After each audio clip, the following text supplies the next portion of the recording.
पंढरपुरात उचल गँगनं मारला उमेदवारांच्या खिशावर डल्ला. पंढरपूरचं राजकारण नासून उचल गँग मालामाल. महाराष्ट्र राज्यातील विधानसभा निवडणुकीत महत्त्वपूर्ण मानलेला आणि संतांची भूमी म्हणून ओळखलेला पंढरपूर मंगळवेढा विधानसभा निवडणुकीत काँग्रेसकडून भगीरथ भालके, भाजपकडून आमदार समाधान औताडे, शरद पवार गटाकडून अनिल सावंत तर मनसेकडून दिलीप धोत्रे हे प्रमुख उमेदवार होते. या निवडणुकीत अटीतटीच्या लढतीत समाधान औताडे पुन्हा आमदार झाले आणि जनतेच्या मनातील आमदार भगीरथ भालके पुन्हा एकदा पराभूत झाले. समाधान औताडे यांना अकलूजवरून कशी मदत झाली हे जनतेनं पाहिलंय. भालके प्रेमी कुणाला आणि कशा शिव्या देत आहेत हे तर सोशल मीडियावर सगळेच पाहत आहेत. परंतु निवडणुकीच्या चर्चेपेक्षा जन्माला आलेल्या नव्या उचल गँगची चर्चा अधिक होऊ लागली आहे. धनसंपत्तीच्या जीवावर भगीरथ भालके यांना पराभूत करण्यासाठी एकाला पुढं करण्यात आलं.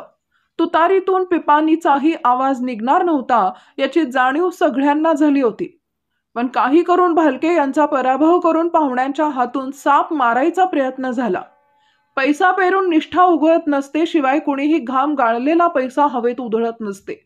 भालके यांचा पांडाव करण्यासाठी आलेल्या अनेक उमेदवारांच्या भोवती या कथित उचल गँगनं एक प्रकारचे जाळच टाकलं होतं. नेत्यांच्या लक्ष्मी दर्शनानंतर गंजत पडलेले नेते अचानक चकाकू लागले आणि कॅमेरासमोर येऊन मोठ्या मोठ्या बाता मारत बिनकार्यकर्त्यांचे हे नेते एकाएकी चर्चेत आले. अर्थात ही मंडळी मलिदा गँगचे सभासद आहेत याची चर्चा लोकात सुरू झाली.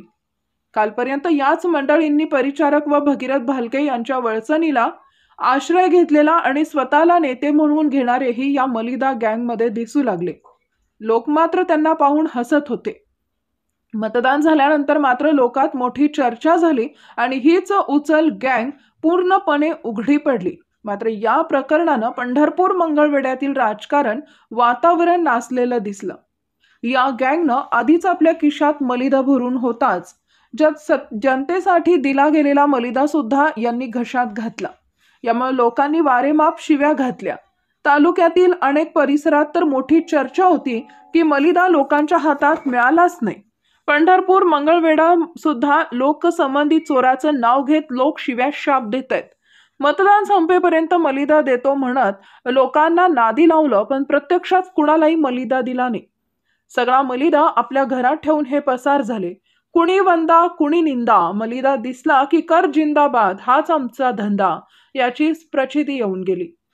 मलिदा गँगचे जेवढे सदस्य राजकीय दलालाच्या जवळ गोळा झाले होते त्यांच्या भागात असाच मलिदा गायब केला असल्याची मोठी चर्चा होतीये. उमेदवारांचे खिसे रिकामे झाले. उचल गँग मात्र मलिदा घेऊन मालामाल झाली आणि संतांची भूमी म्हणून ओळख असलेल्या पंढरपूर व मंगळवेढ्यातील राजकीय वातावरण मात्र नासवून निष्ठा पुन्हा एकदा विधवा झाली. भारत नाना भालके आमदार असताना परिचारक त्यांच्या भोवती पिंगा घालणारे कधी भालके तर कधी परिचारक मालक यांच्या भोवती फिरत खिसा गरम करून जिबल्यात साठणारे निवडणूक झाली. पण लुबाड लुच्चे चेहरे उघडे पडले अशी चर्चाही आता होऊ लागली आहे. जनतेच्या नावानं आलेला मलिदाही यांनीच घशात घातला. कोण जिंकलं कोण हरलं यापेक्षा दलाल उघडे पडले आणि त्यांच्या कपाळावर दलालीचा शिक्का काय